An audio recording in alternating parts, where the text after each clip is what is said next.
ये जो कायनात है इसकी हकीकत क्या है? इस कायनात की हकीकत है एनर्जी। एनर्जी जो है वो हर लम्हे ज़ाहिर हो रही है और एनर्जी फिर वापस जो है वो वापस एनर्जी में कन्वर्ट हो रही है।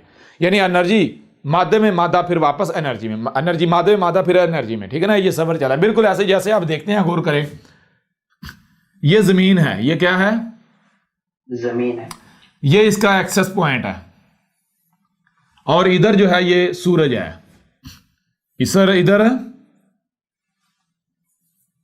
सूरज है। ठीक है जी, जी। सूरज से रोशनी आ रही, सूरज से रोशनी आ रही, रोशनी। इधर अंधेरा है, इधर क्या है? अंधेरा, इधर अंधेरा है। ठीक है जी। जी। जमीन आप देखेंगे कि हर लम्हे एंटी क्लॉकवाइज, एंटी क्लॉकवाइज घूम रही है। हर लम्हे जो अंधेरा है वो रोशनी में दाखिल हो रहा है और वो उस वक्त तक रोशनी में रहता है जब तक मुकम्मल रोशनी का सफर निकाल लेता, और जब मुकम्मल रोशनी का सफर कर लेता है वो उधर से दूसरी तरफ फिर अंधेरे में चला जाता है। यूं आप देखें कि हर लम्हे जाहिर और बातिन, एक तरफ से अंधेरा रोशनी, अंधेरे वाली जगह रोशनी में, दूसरी तरफ से रोशनी वाली जगह अंधेरे में जा रही है। ये सर्कल चल रहा है, जाहिर बातिन, जाहिर बातिन, जाहिर बातिन, जाहिर बातिन, जाहिर बातिन। ठीक है जी। जी उस्ताद, जी उस्ताद जी। बिल्कुल इसी तरह ये जो कायनात है, ये कायनात क्या है? ये कायनात जाहिर और बातिन का चक्कर है। ये कायनात क्या है? जाहिर और बातिन। जाहिर भाई, ये समझ, ये कायनात का ये एक्सेस पॉइंट समझ लें। ठीक है जी। इधर समझ लें ये क्या है? जाहिर। इधर क्या है? बातिन। ठीक है जी। अब हर लम्हे बातिन जो, यानी बातिन क्या है? बातिन को जान ले। बातिन क्या है? बातिन क्या है? बातिन है एनर्जी। बातिन क्या है? अब वो जो एनर्जी है वो क्या? एनर्जी जो है अपने आप में कंप्लीट वजूद है। एनर्जी क्या है?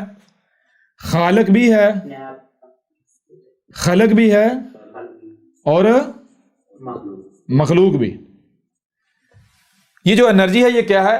खालिक भी है, खलक भी है और क्या है? मखलूक भी। जैसे ये एनर्जी ज़ाहिर होती है तो क्या हो जाता है? तकसीम हो जाती है खालिक, खलक, मखलूक में।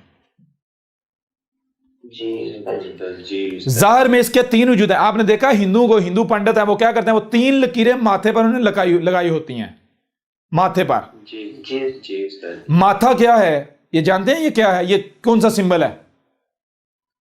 जैसे आज से 14 से कबल मोहम्मद ने कहा था कि दजाल का जो दजाल जो है, दजाल जो है, दजाल के माथे पर काफारा लिखा होगा और हर मोमिन करा कर लेगा, पढ़ लेगा हर मोमिन, हाँ वो लिखना जानता हो या ना जानता हो। मतलब क्या था? मतलब यह है कि जो दजाल का कुफर है वो इस कदर वाजे होगा जैसे पूरे वजूद में ये माथा वाजे होता है। पूरी बॉडी में ये जो आपका माथा होता है ये सबसे विजिबल पॉइंट होता है, जानते हैं? नहीं जानते थे, अब जानते। दजाल का कुफर इतना वाजे होगा जैसे ये आपका माथा है, लेकिन उसको करा कौन कर पड़ेगा? कौन पहचान पाएगा? वही जो मोमिन होगा। बात की बात, इसके ऊपर डिटेल्स लेक्चर आएंगे, बात होगी। अल किताब में पूरी डिटेल्स मौजूद है, डॉक्यूमेंट्री में भी। ठीक है। अब माथा क्या है? माथा जाहिर। माथा क्या है? जाहिर। तीन लाइनें जो हिंदू कहते हैं वाइट, वो तीन लाइनें क्या हैं? वो खालिक, खलक और मखलूक है। समझ आ रही है नहीं आ रही? जी उस्ताद। यानी जब एनर्जी जाहिर होती है, एनर्जी जाहिर होती है तो खालिक, खलक और मखलूक तीन वजूद जो है वो बन जाती है। लेकिन वो तीन अलग अलग नहीं होते, तीनों एक वजूद होती है। आप ये भी देखेंगे कि जो तीन लाइनें माता भी हिंदू ने लगाई होती है, दरमियान में एक लाइन होगी, उन तीनों को जोड़ा हुआ होगा। क्यों? क्योंकि वो तीन अलग अलग नहीं है, वो तीनों एक ही हैं। वो तीनों एक ही वजूद है। इसी तरह जो त्रिशूल है, त्रिशूल, त्रिशूल क्या है? एक इधर से लाइन आ रही, एक इधर से आ रही, एक दरमियान में है और ये नीचे चला जाता है। ठीक है। त्रिशूल क्या है? ये है बातिन। बातिन क्या? एक ही वजूद है।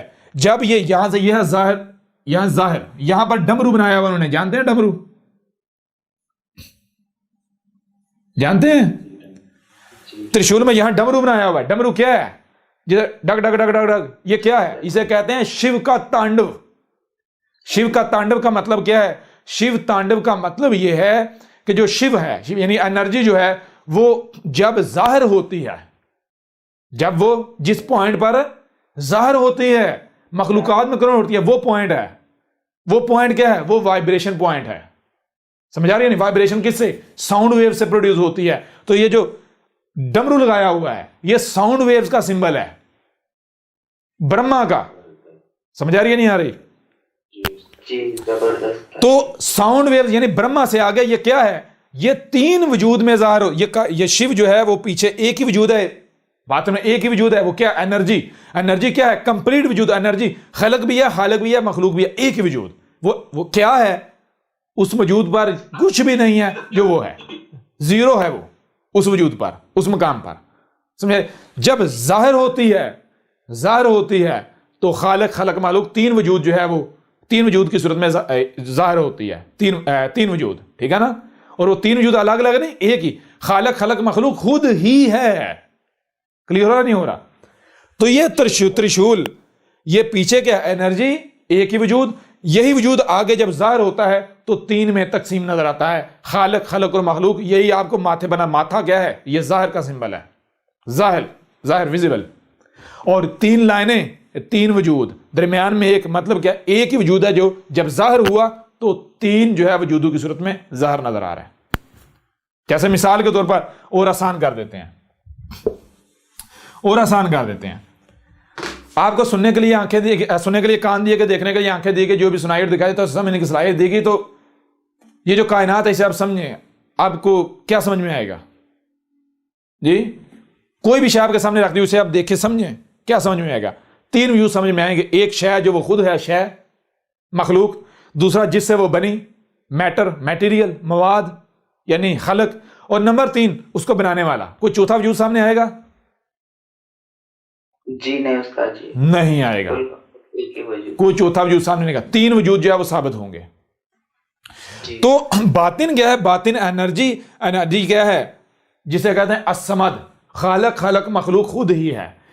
एनर्जी जब जाहिर होती है तो ये यानी हर लम्हे, अब क्या है, जैसे जमीन का आप चक्कर देख लें, इसी तरह हर लम्हे एनर्जी जो है वो जाहिर हो रही है और हर एन उसी वक्त दूसरी तरफ से बातन में जा रही है। जाहिर बातन, जाहिर बातन, जाहिर बातन, एनर्जी जाहिर बातन, जाहिर बातन, ये चक्कर चल रहा है। ठीक है जी।